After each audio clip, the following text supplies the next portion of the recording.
Good morning po mga idol.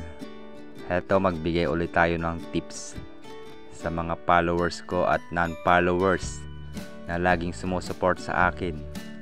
Yung mga may aircon po dyan mga idol, yung mga window type po ninyo, mapansin nyo po may nakasulat na 3 minutes before restarting.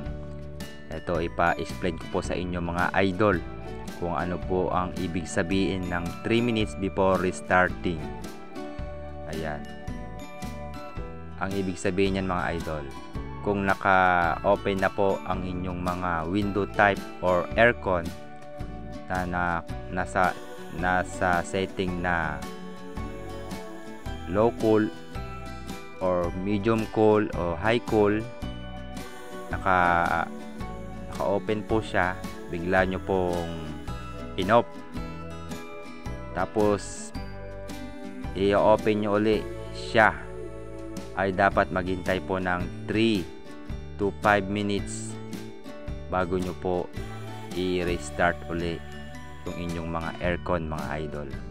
Iyan po yung kanyang ibig sabihin, dahil pag galing po sa cool at in-off nyo at bigla nyong i-on uli at ilalagay sa cool nang wala pang 3 minutes mga idol, possible po masira yung compressor ng inyong mga aircon mga idol.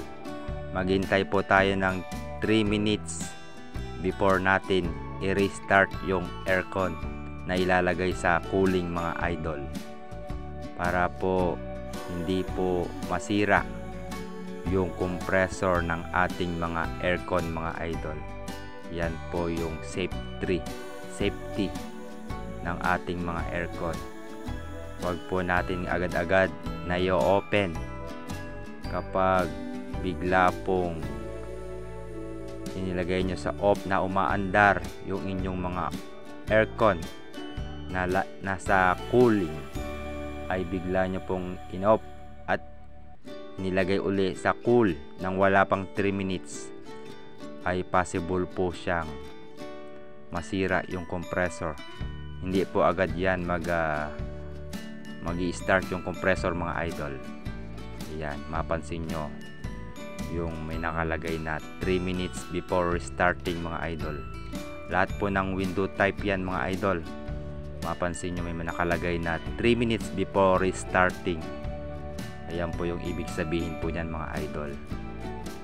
Dapat alam nyo po, para hindi po agad masira si aircon kapag kayo po ay nag-ooperate ng mga aircon. Kahit anong aircon yan mga idol, ganun po ang setting niyan.